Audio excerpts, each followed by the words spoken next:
ইন্নাল্লাহা ওয়া মালাইকাতাহু, আমি আল্লাহ এবং আমার ফেরেশতাগণ নবী মুস্তাফার প্রতি দরুদ শরীফ পাঠ করি।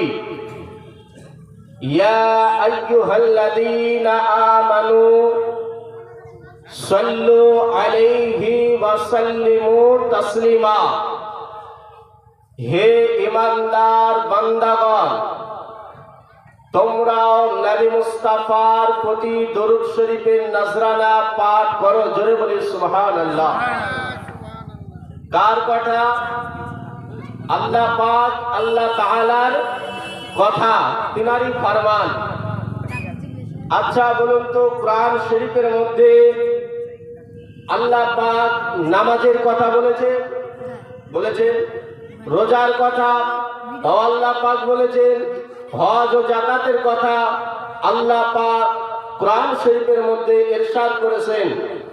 কিন্তু 30 পারায় 6600 কম বেশি 66টি আয়াতের মধ্যে কোন জায়গায় আল্লাহ পাক বলেননি যে আমি আল্লাহ এবং আমার ফেরেশতাগণ নামাজ পড়ে তোমরা নামাজ পড়ো।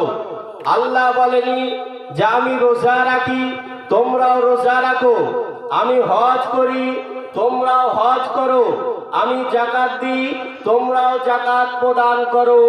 এই কথা আল্লাহ পাক কোরআন শরীফের কোন জায়গায় বলেননি। না বলেছেন কোন জায়গায় বলেননি, কেউ দেখাতে পারবে না। কিন্তু আল্লাহ পাক 5 নম্বর পারার ভিতরে আল্লাহ পাক ইরশাদ করলেন, ইন্নাল্লাহা ওয়া মালাইকাতাহু ইউসাল্লুনা আলান নবী, আমি আল্লাহ এবং আমার ফেরেশতাগণ আমার হাবিবের প্রতি দরুদ শরীফ পাঠ করি। ইয়া আইয়ুহাল্লাযীনা আমানু সাল্লু আলাইহি ওয়া সাল্লিমু তাসলিমা, হে ঈমানদার বান্দাগণ তোমরাও দরুদ শরীফ পাঠ করো। যেখানে আল্লাহ পাক এবং আল্লাহর ফেরেশতাগণ দরুদ শরীফ পাঠ করেন, যেখানে আল্লাহর ফেরেশতারা কাজ করেন, সে আল্লাহর ফেরেশতাদের কাজ আমরা সে আল্লাহর বান্দা হয়ে করলে কোনো ক্ষতি আছে? ক্ষতি নাই। মুসলমান, তাই আল্লাহ পাক বললেন তোমরা দরুদ শরীফ পাঠ করো। তাই আমরাও নবী মুস্তাফার প্রতি দরুদ শরীফ পাঠ করি।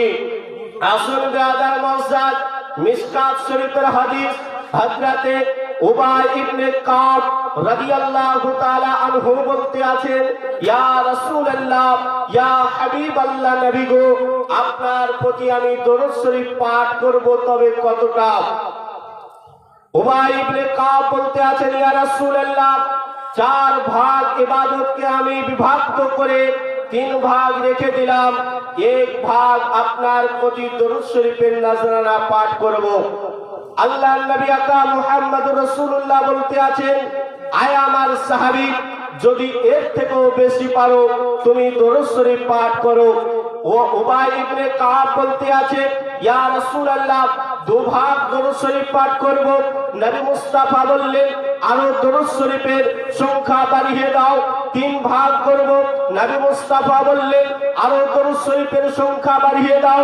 হযরত উবাই ইবনে কাব রাদিয়াল্লাহু তাআলা আনহু বলতে আছেন, ইয়া রাসূলুল্লাহ, ইয়া হাবিবাল্লাহ, নবী, 4 ভাগ করে যতটা সময় হয় ওই 4 ভাগ, অতএব সারা দিন আপনার প্রতি আমি আপনার সাহাবী দরুদ শরীফ পাঠ করব। নবী মুস্তাফা বললেন, যাও, তুমি এই দরুদ শরীফ পাঠ করার কারণে আল্লাহ পাক তোমার জন্য জান্নাতের বিছানা বিছিয়ে দিয়েছেন।